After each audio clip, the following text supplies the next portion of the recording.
अस्सलाम वालेकुम। क्या हाल चाल, उम्मीद करते हैं कि आप खैरियत से होंगे। दुआ है कि आप हमेशा खुश रहें, इस तरह मुस्कुराते रहें और इसी तरह मैं अपना प्यार दिखाते रहें। बिल्कुल जी, मेरा नाम मुअज्जम अली। मैं हूं तारिक महमूद। मैं गुलजार हुसैन। मैं मोहम्मद यूसुफ। तो आज हम जिस वीडियो पर रिएक्ट करने जा रहे हैं, वीडियो का टाइटल है India new plan for oil export to Europe.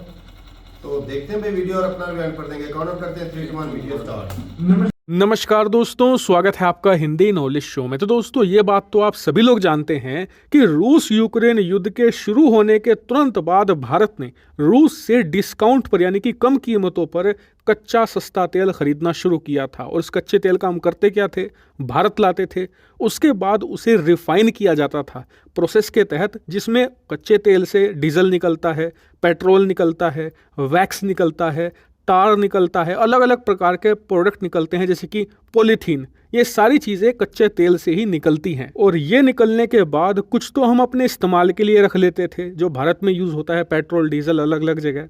उसके बाद जो बचता था वो हम यूरोपियन देशों को एक्सपोर्ट कर रहे थे, वो भी मोटे मुनाफे पर। और मैं आपको थोड़ा अंदाज़ा बताता हूँ कि हम कितना एक्सपोर्ट कर रहे थे। दरअसल जब से रूस यूक्रेन का युद्ध शुरू हुआ है, 700 से ज़्यादा दिन हो चुके हैं इस युद्ध को। और इस दौरान भारत का यूरोप के अंदर जो डीजल का एक्सपोर्ट है, सिर्फ डीजल की बात कर रहा हूँ मैं, पेट्रोल अलग है, अलग अलग जो प्रोडक्ट निकलते हैं वो अलग हैं। सिर्फ डीजल एक्सपोर्ट 572% बढ़ा है। जी हाँ, 572% की ग्रोथ हुई है, यानी लगभग 6 गुना बढ़ा है हमारा एक्सपोर्ट। और इतना ही नहीं, हाल के दिनों में हमने रूस से कच्चा तेल भले ही कम खरीदा हो, लेकिन यूरोप में हमारा डीजल एक्सपोर्ट तेजी से बढ़ता जा रहा है। सिर्फ दिसंबर के महीने में, जी हाँ, हमारा जो डीजल एक्सपोर्ट है यूरोप को, वो 42% बढ़ा है। एक महीने में 42% बढ़ चुका है और हर महीने ये इसी रेट से बढ़ता जा रहा है, क्योंकि हमने पिछले 2 सालों में रूस के सस्ते कच्चे तेल का इस्तेमाल करते करते यूरोप की बहुत बड़ी मार्केट को कैप्चर कर लिया है। लेकिन अब समस्या ये है कि हमें इस मार्केट को और ज़्यादा तेज़ी से कब्जाना है और पूरे यूरोप की ऑयल मार्केट को अपने हाथों में लेना है। और इसके लिए भारत सरकार ने एक मास्टर प्लान लागू कर दिया है, तैयार नहीं किया है, ऑलरेडी लागू करना शुरू कर दिया है। और क्या है प्लान? दरअसल भारत सरकार ने ऐलान ये किया है कि हम हर साल जितना भी कच्चा तेल रिफाइन करते हैं अपनी रिफाइनरी में, उस कैपेसिटी को हम 56 मिलियन टन पर ईयर के हिसाब से बढ़ाएंगे। और इस वजह से भारत की जो रिफाइनिंग कैपेसिटी है, एक दिन के अंदर 6 मिलियन बैरल पहुंच जाएगी। जी हाँ, हम हर रोज 60 लाख बैरल कच्चा तेल प्रोसेस करेंगे और उसे रिफाइन करेंगे, कुछ अपने इस्तेमाल के लिए रखेंगे और ज़्यादातर को एक्सपोर्ट करेंगे यूरोपियन देशों को। ऐसा इसलिए क्योंकि भारत ने देख लिया है पिछले 2 सालों में कि हमने बहुत ही कम मात्रा में भी एक्सपोर्ट करके मोटा मुनाफा कमाया है। भारत को बहुत ही बम्पर फायदा हुआ है, इससे भारत का खजाना लबालब भरा है। और इस खजाने का इस्तेमाल हमने किया है अपने देश में इंफ्रास्ट्रक्चर, यानी कि जो रोड हैं, नए नए पुल हैं, इन्हें बनाने में। यानी कि भारत चाहता है कि इस मुनाफे को और तेजी से कई गुना बढ़ाया जाए और जो भी हम खजाना कमाएंगे देश के इंफ्रास्ट्रक्चर में लगाकर देश की जीडीपी ग्रोथ को और तेजी से रफ्तार दे सकते हैं। ये भारत के लिए बहुत बड़ी अपॉर्चुनिटी है और साथ ही इसकी मदद से हम यूरोपियन देशों को तेल के लिए अपने देश पर निर्भर कर सकते हैं। हालांकि आप कहोगे यूरोपियन देश ऐसा क्यों करेंगे, उनके पास तो पैसा है, टेक्नोलॉजी है, वो खुद रिफाइन कर सकते हैं। तो ऐसा नहीं है। दरअसल आपने देखा होगा कि हाल ही के सालों में जो क्लाइमेट एक्टिविस्ट है ना, वो बहुत ही ज़्यादा रेडिकल हो चुके हैं। हाल ही में आपने देखा भी होगा कि पर्यावरण कार्यकर्ता इतने ज़्यादा एक्सट्रीम चले गए, दुनिया की सबसे महंगी और सबसे शानदार पेंटिंग माने जाने वाली मोनालिसा की पेंटिंग, सिंगपुर आप देखिए, आपने खूब देखी होगी ये, इसके ऊपर ऑयल और पेंट फेंक दिया। हालांकि अच्छी बात ही रही कि इस पर बुलेट प्रूफ ग्लास लगा हुआ था जिससे सुरक्षित हुई, लेकिन इससे आप अंदाजा लगाइए कि वहाँ पर पर्यावरण कार्यकर्ता कितने ज़्यादा रेडिकल हैं।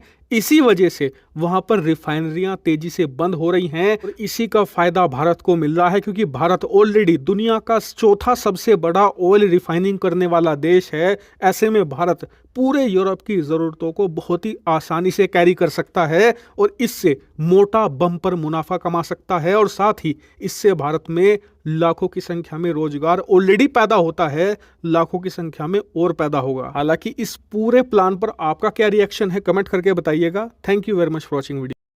चले जी, वीडियो खत्म हो गया। भाई साहब कमाल का है सिस्टम है। अब तो इंडिया खुद से तेल निकाल रहा है भाई, उनका तेल निकल रहा है। और साफ जा रहा है कि भाई यूरोपियन कंट्री तो अब दूसरे कंट्री की तरफ मुंह खा के देखते हैं कि भाई हमें भी कोई तेल या कोई गैस या कोई चीज मिल जाए।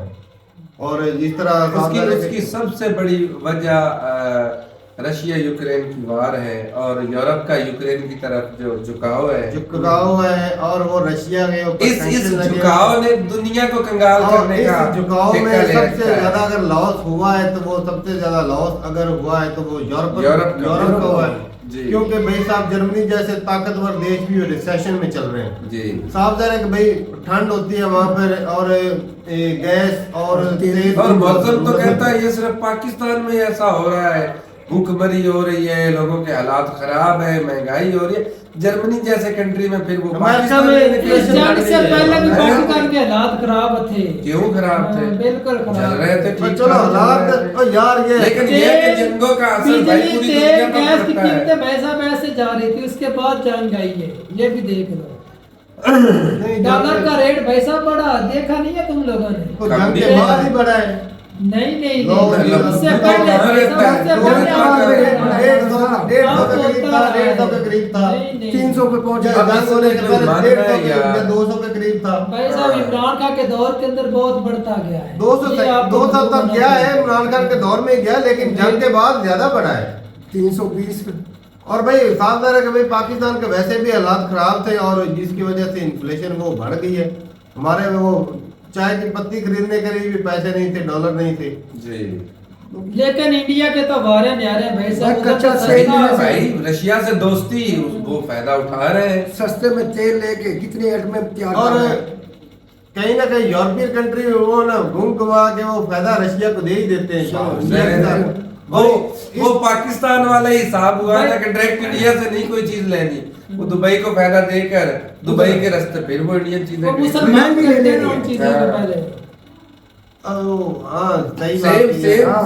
अब तो भाई इंडिया तो अफ्रीकन कंट्री में भी वहां पर भी तेल निकालेगा। और साफ जा रहा है कि जिस तरह बता रहे हैं कि कितने 50 के कितने मिलियन जो है बैरल वो हर साल 56 मिलियन टन वो बढ़ाएंगे। तो भाई साफ जा रहा है कि वो कैसे बढ़ाएंगे, सारा रशिया से थोड़ी खरीदेंगे, कुछ इंडिया का निकालेंगे, कुछ जो अफ्रीका कंट्री से जो निकालेंगे वो इसी तरह ही बढ़ने और उसके लिए रिफाइनरी और ज्यादा लगाएंगे। और ये सुनहरी मौका इंडिया के लिए इससे फायदा उठाए भाई फ्यूचर में। ये भाई आने वाले वक्तों में भाई माल कमाएगा और ये यूरोप से ही ज्यादा माल कमाएगा। बिल्कुल उधर ये माल कमा जरूरत है उनकी। हाँ एनर्जी के बगैर तो कुछ भी कोई भी कंट्री है, एनर्जी भाई जरिया है। और अब तो भाई इंडिया जो है वो बिजली के ऊपर बहुत ज्यादा काम कर रहा है, जिस तरह सोलर एनर्जी होगी, सोलर एनर्जी इस तरह के प्रोजेक्ट जो कुदरती जिससे बिजली बनाई जा रही है उससे।